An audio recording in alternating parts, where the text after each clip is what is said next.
Hello, YouTube. Welcome to our classroom. Okay, so today we're going to not continue looking at this stuff. We're going to actually move into the next part of this, but next class on Thursday, it's an open work day. So we can work on this assignment, today's assignment, yesterday's assignment, last Friday's assignment, all these different things, okay? If you finish all that, there's a Delta Math. It's going to be a chill week. But for today, I want to introduce our new topic, okay? Our new topic is something that we've already looked at a little bit, but I'm trying to be a bit more explicit about it. Next class, we're going to do formal notes. So you don't have to take lots of notes right now. I will focus on looking and listening, Denise, with our headphones open. Got it. That's right. You got embarrassed on YouTube, Denise. I'm so sorry. Don't worry. I didn't say your full name. Oh. I'm not a jerk. Okay? So, we've been learning about exponential functions, okay? As a reminder, the general form of an exponential function is y equals a times b to the x. We're going to see that there are ways to modify this, right? You can transform exponential functions so you won't end up with exactly this, but this is the basic general form. Sometimes you might see it like that. A times r to the x, where r is that rate. But generally, we're not going to use that. So watch this. Watch the math. You ready, Jennifer? Go away. Right. I got magic. There are some conditions on a and b. When you have a linear function, y equals mx plus b, m can be anything. B can be anything. That's not the case for this. Does anyone have any guesses on a value that A or B couldn't be? Which one can't be 0? A. Why can't A be 0? What do you mean it wouldn't be able to be multiplied? You're right, A can't be 0. Why not? What's 0 times anything? So you would just get y f of x equals 0. That's boring. That's not actually an exponential function, it's a linear function. So A can't be 0. Anyone think about any restraints on B? B can't be 1. Why not, Mervin?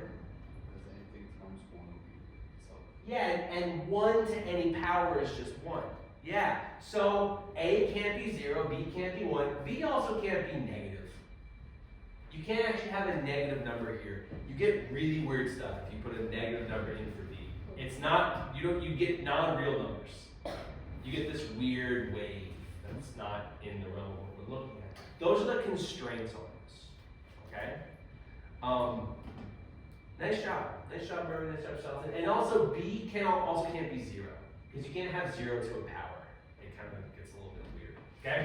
So we have these two constraints on A. A can be negative, though. You're allowed to have a negative number here, just not there. Now, there are two general types of exponential change that we talk about.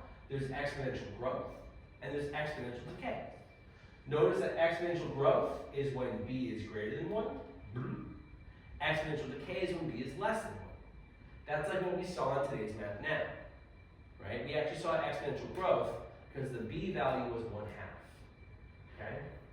These two images are very related. They're actually mirror images of each other. Exponential functions are a little bit weird, and when we transform them, they're kind of related to themselves in weird ways. We're going to see that next week. But for now, just realize this one is increasing upwards, this one is decreasing, but it's decreasing less and less over time. When you hear about things like half-life or radioactive decay, that's why it's called exponential decay, radioactive decay. It's decaying exponentially. That's why things that are radioactive are dangerous for a very long time. Because you have to get to a really small number here, and it takes a long time to reach that. There's like, when they were testing nuclear bombs at the end of World War II in the Marshall Islands, on Bikini Atoll, that's why they named that swimsuit the Bikini, because it was spicy. One of the bombs messed up, and it didn't explode, it just spit out plutonium, and it's going to be radioactive for like the next 30,000 years. Because it takes a very long time for it to get low enough. That's why they call it Bikini Bottoms after Bikini Atoll. That's why SpongeBob is anthropomorphic. because he was irradiated with nuclear fallout. Got it. Okay?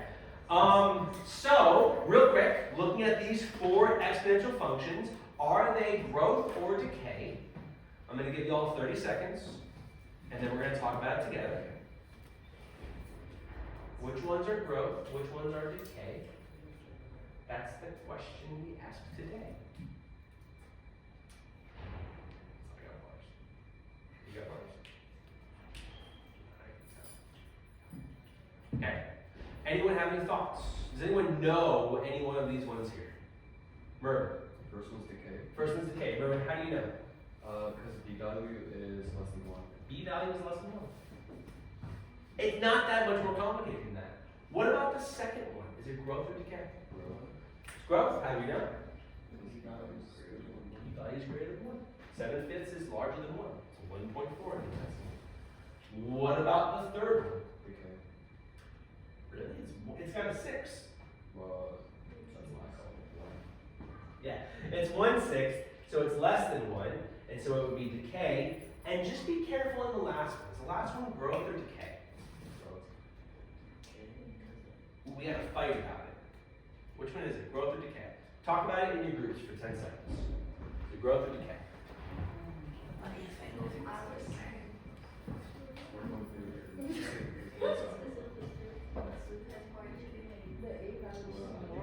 Okay.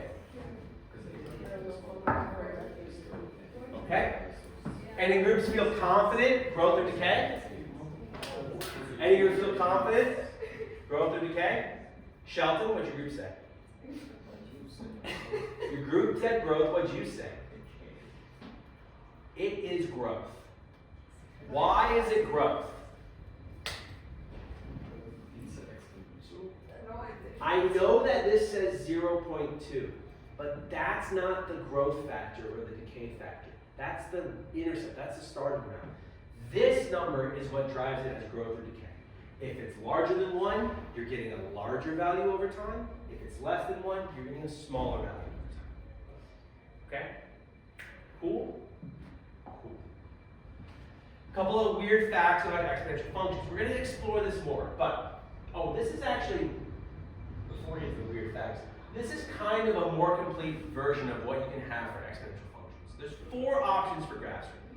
Notice that we have either b is greater than 1, meaning growth. These are all growth. Or b is less than 1, meaning kind of all decay. And then here we have a is positive, and we look at how that is, and we have a is negative, and we look at how that is. These are the only real 4 options. I'm going to give you notes for this tomorrow, but for today you're going to explore this a little bit, right? So these are the 4 possible ways that an exponential function can change over time. It's one of these 4 things.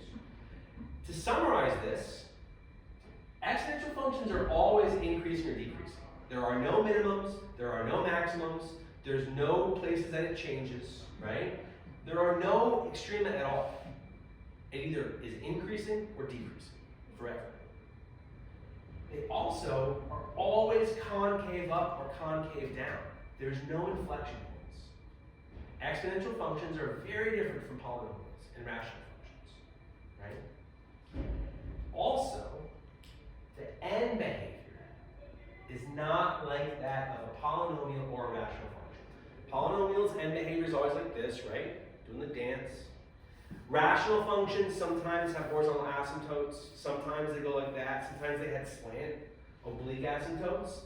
Exponential functions are not. Here's these graphs again. As we go to the left, what y value does this graph approach? 0. As we go to the right, what does it approach? Infinity. So we end up with kind of a weird possibilities for end behavior. These are the 4 possible end behaviors for exponential functions.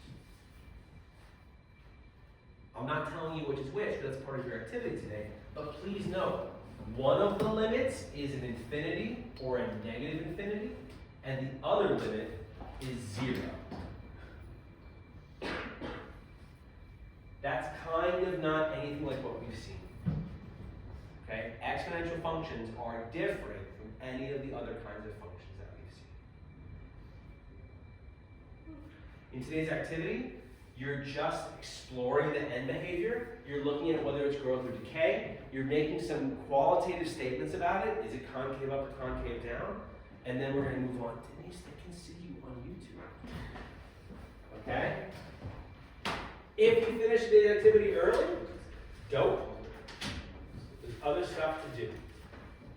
And I do have to point out one very big typo. This is clearly a typo caused by me teaching this class by myself and not having a co-teacher. The typo's on the front page. Bonus points to anyone who can find it in the first 10 seconds. Gimme. What is the typo? It's a huge typo, Alyssa. I'll help you out.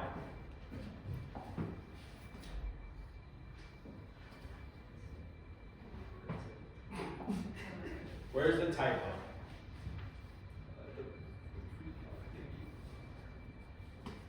Is it up? PreCalculus? No, that's not an important typo. Because it just says pre-seed. There's two skin. Yeah, what do you mean, Shelton? The bottom half. Look at the bottom half. See how it's like that one, and then it's that one again? It's not supposed to be. It's supposed to be the bottom. So everyone, on your graph, right here and here, draw in this one, and draw in that one, right? You don't have to cross it out. Just draw in the correct ones. And then please make sure you say A is less than 0. A isn't greater than 0 for the bottom ones. A is less than 0. Sorry for making that mistake. I made this assignment last night. I made an error. I don't like how sometimes students make an error and get on their cell phones.